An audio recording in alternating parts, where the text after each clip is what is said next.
Vlog Castle Stories. Hating Kapatid. Kwento ni Raisa Rivera Falgi. Guhit ni Franz Alvarez.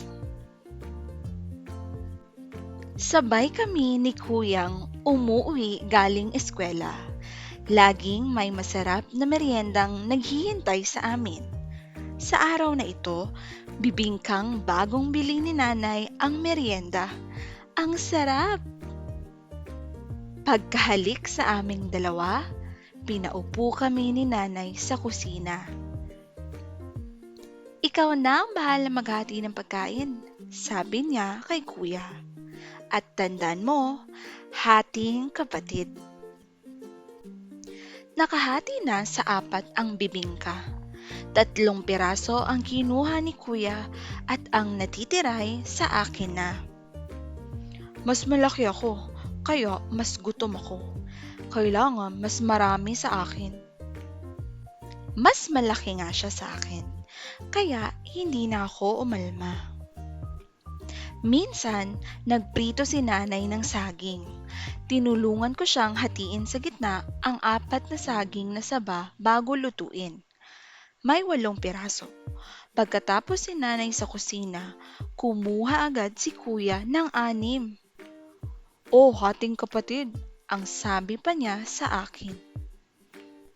Ganoon din noong nag-uwi si tatay ng paborito naming buko pie, nung gumawa si nanay ng cake, at noong ang merienda namin ay sandosenang maliliit na puto.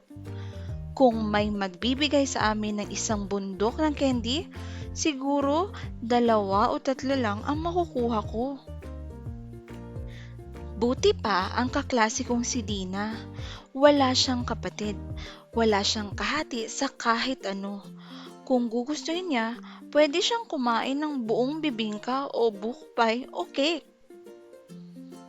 Pero noong isang araw, walang pagkain si Dina.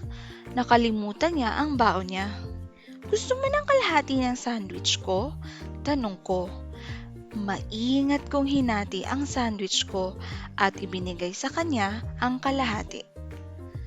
Ang ingat mong maghati, mukhang hating kapatid, sabi ni Dina. Hindi ha, pareho lang ang laki, sagot ko. Hindi yata alam ni Dina ang ibig sabihin ng hating kapatid. Wala nga pala siyang kapatid. Inimbitahan ako ni Dina na minsay magpunta sa bahay nila. Wala akong kalaro sa amin, sabi niya. Masaya kaming naglaro ng piko sa kanila. Pagdating ng tatay niya, may dala siyang mamon para kay Dina. Sorry, hindi ko alam na may bisita ka anak. Hati na lang kayo sa pasalubong ko, sabi ng tatay niya.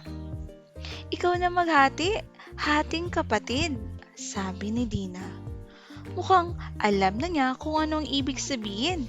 Pero paano kayang hating kapatid sa aming dalawa? Pareho lang edad namin. Parehong tangkad. Mataba lang siya ng konti. Ayokong gawing hating kapatid, sabi ko. Magkaibigan tayo. Gawin na lang nating hating kaibigan. Napatawa si Dina. Hating kaibigan? Ano yun? Ganito na lang, hatiin mo yung mamon tapos pipiliin ko ang pirasong kukunin ko. Nanginginig ang mga kamay ko habang hinahati ang mamon sa 2. Tiningnan ni Dina ang 2 piraso. Mukhang pareho lang laki. Pareho lang palang hating kapatid at hating kaibigan.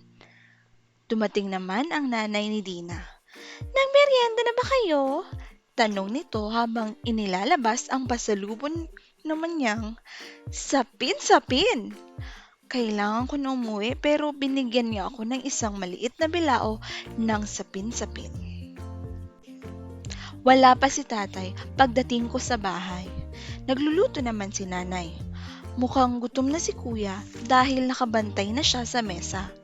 Inilagay ko sa gitna ang bigay sa aking sapin-sapin. Hati tayo, sabi ko. Kumuha ako ng kutsilyo at hinati ko sa 2.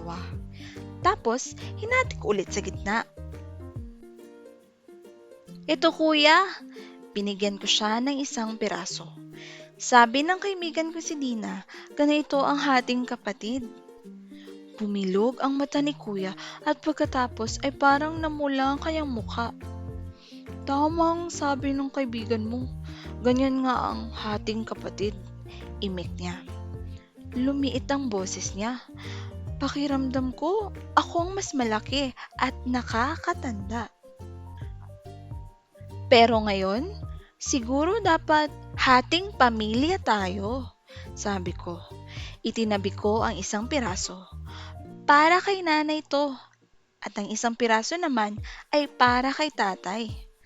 Dagdag ni kuya. Tuwang-tuwa ako dahil natikman naming lahat ang uwi kong sapin-sapin. Napasaya ko ang buo kong pamilya. That's the end of the story. Like, share, and subscribe.